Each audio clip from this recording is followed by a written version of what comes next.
Assalamualaikum warahmatullahi wabarakatuh, kawan-kawan sahabat Kemenak dimanapun berada. Dalam video kali ini kita akan melanjutkan pertanyaan-pertanyaan wawancara kita.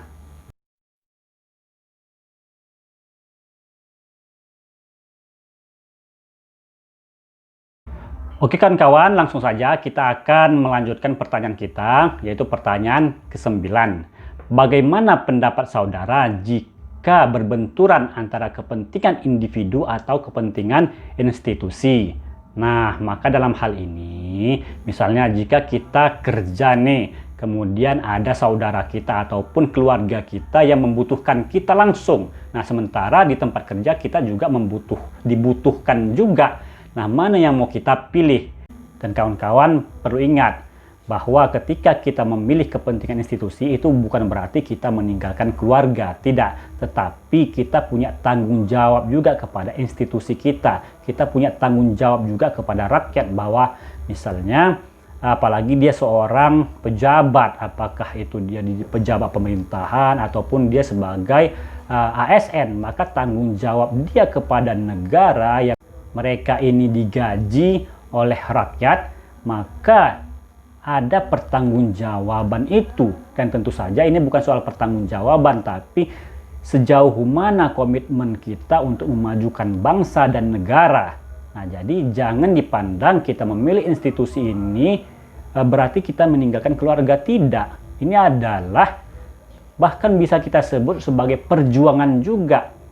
Kinerja baik kita di institusi kita kerja dengan baik, kita kerja dengan amanah, kita kerja dengan prosedural yang berlaku, yang baik, maka itu juga bagian dari perjuangan. Karena negara yang baik ini pastilah dikelola oleh aparatur-aparatur yang baik pula. Dan begitu juga sebaliknya, negara ini bisa rusak jika dikelola oleh aparatur-aparatur yang tidak baik, yang menyimpang. Jadi bukan berarti kita mengutamakan institusi berarti kita mencampakkan keluarga, tidak.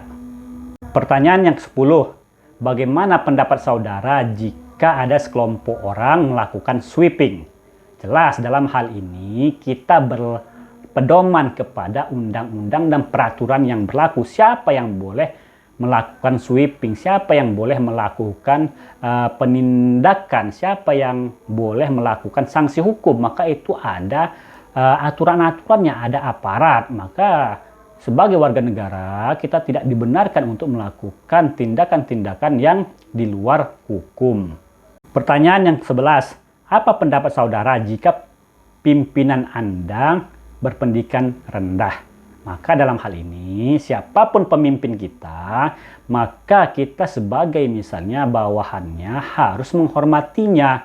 Karena pemimpin itu memang untuk kita hormatin dan kita jalankan perintah-perintahnya. Dan tentu saja perintah-perintah tersebut kan ada aturan-aturan mainnya, ada prosedur-prosedurnya. Apalagi kita sebagai bangsa yang memiliki hukum, tentu perintah-perintahan itu tidaklah boleh keluar dari undang-undang ataupun peraturan-peraturan yang berlaku. Dan selama itu kita harus menjalankannya. Bukan karena kita sebagai bawahan saja, karena kita takut dipecat atau tidak. Tapi untuk terwujudnya cita-cita kinerja yang kita impikan bersama, yang memang sudah menjadi tugas dan wewenang kita. Kemudian pertanyaan yang ke-12, bagaimana pendapat saudara jika kita masuk ke dalam rumah ibadah orang lain? Maka pertanyaan seperti ini, masuk rumah ibadah orang lain pada dasarnya tidaklah masalah. Yang menjadi masalah adalah kita ikut melakukan ritual atau bersama agama lain, kita ikut menghadiri misalnya perayaannya ataupun ibadah mereka, ini yang tidak boleh. Dan ini tidak berarti kita itu intoleran, tidak. Bukan berarti agar kita toleransi kita harus ikut serta dalam ibadah orang lain. Oh tidak. Jadi toleransi tadi haruslah kita saling menghormati. Kita menghormati ibadah orang lain, maka orang lain juga harus menghormati bahwa kita memiliki konsep-konsep tertentu. Nah, mungkin hal ini dapat kita sampaikan. Kemudian berikutnya adalah bagaimana pendapat saudara jika ada hukum di Indonesia bertentangan dengan hukum agama. Nah, sebagaimana yang kita tahu bahwa hukum tersebut kan melalui proses mekanisme tertentu di legislatif. Artinya produk-produk hukum yang dihasilkan telah melalui tahapan-tahapan tertentu. Nah, jika pun ada kita merasa undang-undang atau aturan-aturan yang bertentangan dengan agama, bagaimana ini? Maka sebagai warga negara tentu kita haruslah menghormati aturan-aturan atau hukum-hukum yang ada di Indonesia. Kita harus menghormati itu. Lalu kita kan bertanya, ini kan bertentangan. Nah, soal bertentangan atau tidak, nah jika misalnya kita keberatan, maka sebagai warga negara kita juga diberi kebebasan menyuarakan keberatan kita. Nah, jadi di dalam negara kita Indonesia ini, kita harus menghormati aturan-aturan yang sudah diputuskan, tapi sebagai warga negara juga kita memiliki hak untuk mengeluarkan aspirasi dan pendapat. Dan tentu saja produk hukum yang dihasilkan itu adalah merupakan produk hasil dari kesepakatan bersama di wakil-wakil rakyat. Dan sebagai warga negara, kita juga berhak dan negara juga menjamin kebebasan kita untuk menyuarakan pendapat kita ataupun juga keberatan-keberatan kita. Jadi dinamis antara negara dan agama. Kemudian pertanyaan yang ke-14, bagaimana pendapat saudara tentang ada orang lain ingin mendirikan rumah ibadah di kampung saudara? Maka untuk pendirian rumah ibadah orang lain di kampung kita misalnya, sudah kita kan ada aturan dan proseduralnya. Itulah yang dipakai. Dan ini sudah kita jelaskan juga pada video-video sebelumnya. Kita sudah ada mekanisme, kita sudah ada aturan, maka aturan itulah yang dipakai. Setiap warga negara boleh dia mendirikan rumah ibadah. Tapi di sana kan ada aturan-aturan. Dan aturan-aturan ini digunakan bukan untuk membatasi, tapi untuk bagaimana sesama warga negara ini bisa hidup rukun dan damai. Karena segala sesuatu itu kan perlu diatur juga. Nah, kita ikutin saja prosedur-prosedurnya itu. Kemudian pertanyaan yang ke-15, bagaimana pendapat saudara tentang perbedaan rakaat sholat tarawih? Kawan-kawan bisa jawab, berapapun jumlah rakaatnya, boleh-boleh saja, apakah itu 8 ataupun 20. Kedua-duanya punya dalil masing-masing. Jadi mengapa ini kita permasalahkan?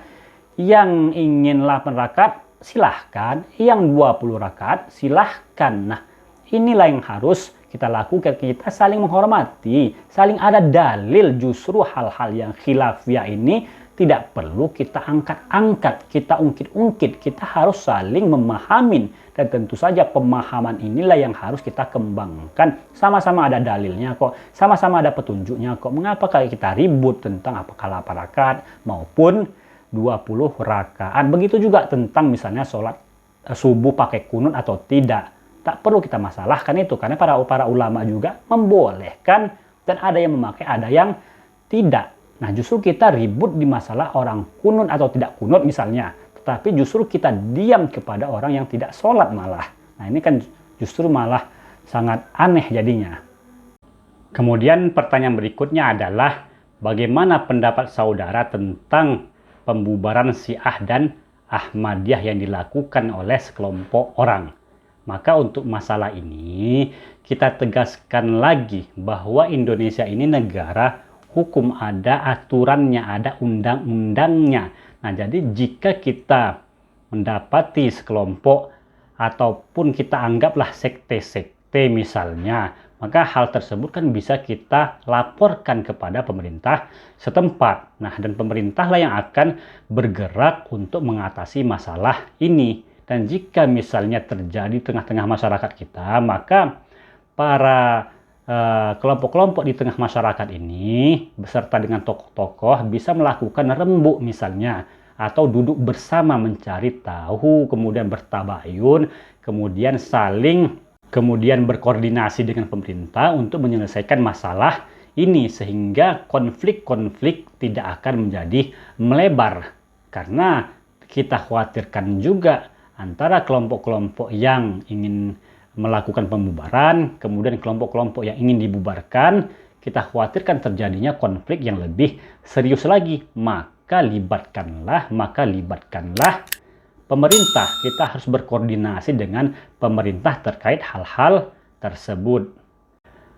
Kemudian pertanyaan berikutnya adalah, bagaimana pendapat saudara jika ada acara keagamaan menutup jalan umum? Nah, untuk pertanyaan ini akan kita lanjutkan pada part berikutnya. Kawan-kawan, tetap sehat selalu, tetap semangat, dan ikuti terus video-video kita ini. Demikian saja. Assalamualaikum warahmatullahi wabarakatuh.